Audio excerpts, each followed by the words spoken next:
근데 서울에서 이제 분식점을 하고 계시는 50대 여성이 있는데 이분이 이제 그 아까 그 쿠팡 이츠를 통해 가지고 음식을 배달시켰어요. 그런데 이제 그 음식을 받은 그 손님 한 사람이 자기가 그 새우 튀김을 시켰는데 세 개 중에서 하나가 색깔이 이상하다. 이걸 환불해 달라라고 하는 그 과정에서 이제 서로가 좀 이렇게 언성이 높아졌는데 그 과정에서 이제 이 사람도 이 돌아가신 분도 50대인데 뭐 세상 그따위로 살지 마라. 너희 부모한테 그렇게 배웠냐. 뭐 이런 식으로 어떤 모욕을 당한 것 같아요.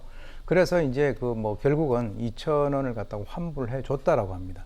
거기까지는 뭐 그렇게 하면 끝날 수가 있는데 문제는 그 다음부터인데 네. 바로 이 손님이라는 사람이 음식값을 전액 환불해달라 이제 이렇게 또 요구를 한 거죠. 그래서 이제 그것을 안 해주니까 개념 없는 사장이라는 둥 뭐 별점 1점을 주고 하는 소위 그 갑질을 한 것 같은데 그 과정에서 이제 쿠팡 이츠에도 그 항의를 했겠죠. 근데 쿠팡 이츠 같은 경우는 이 두 사람 사이 조정을 한 것이 아니라 일방적으로 뭐 동일 문제가 발생되지 않도록 해라, 추후에 조치를 잘해라 이렇게 지속적인 어떤 스트레스를 갖다 준 것 같아요. 그래서 결국 이 그 쿠팡 이츠하고 통화를 한 그 직후에 바로 그 50대 그 여자 그 점주가 쓰러져서 뇌출혈로 쓰러졌는데 쓰러지고 난 이후에도 이제 전화가 와가지고 우리 주인 쓰러졌습니다라고 얘기했음에도 불구하고 그래도 전달해라 이런 식으로 하다가 결국 이분이 3주 뒤에 돌아가시고 말았는데요.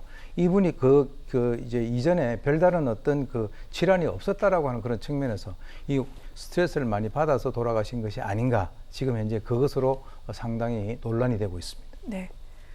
자, 이 사건이 보도되고 난 뒤에 정말 많은 분들이 이 진상 고객의 행태와 더불어서 배달앱, 쿠팡 이츠 앱의 이 횡포에 분노했습니다. 특히 이 쿠팡 이츠가 다른 배달앱보다 이 점주의 의견을 반영하는 그 정도가 상당히 좀 미비했던 것으로 나오고 있습니다. 이렇게 보도가 나고 난 뒤에야 배달앱 업체에서 그제서야 대책을 내놨다고 하는데 어떤 대책입니까, 교수님? 글쎄요, 뭐 안타깝게도 뭐 이제 앞으로 많은 업주들이 뭐 쿠팡 이츠하고 이제 끊겠다. 그리고 이제 언론에 보도가 돼가지고 많이 이제 비난을 하니까 그때서야 이제 대책을 내놨습니다. 악의적 리뷰에 피해를 입은 그 점주에 대해서 일단 사과를 갖다 했고요.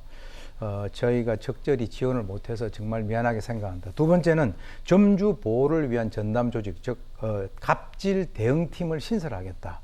그리고 악성 리뷰에 대해서 지금까지는 아마 점주들이 댓글을 갖다 못 달게 돼 있었던 것 같아요. 근데 그것을 갖다가 기능을 추가한다.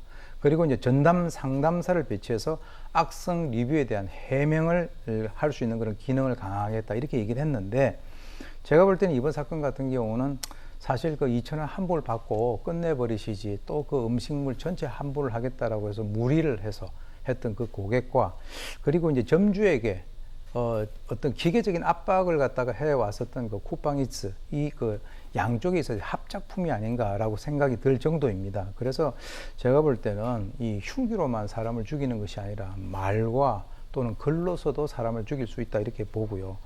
지금 이제 시민단체에서는 블랙 컨슈머, 즉 다시 말해서 끊임없이 문제를 일으키는 이런 갑질하는 그 손님들에 대한 어떤 근본적인 대책을 내놔라 이렇게 얘기를 하는데 정말 세상이 각박한 것 같습니다. 정말 향기나는 세상에서 살고 싶습니다. 네, 사실 뭐 진상 고객을 어떻게 뭐 근절할 수 있는 방법이 있는 것은 아닐 것이고 이를 잘 보호할 수 있을 때 이렇게 진상 짓이라고 할까요? 갑질을 하는 사람들이 좀 적어지지 않을까요, 교수님? 이런 부분에 대해서도 시스템적으로 그쵸? 이제 대책을 내놨는데 안타까운 게 뭐냐면 사람이 죽고 난 뒤에 이 대책이 나왔다. 그렇죠. 그것이 이제 안타까운 것이죠.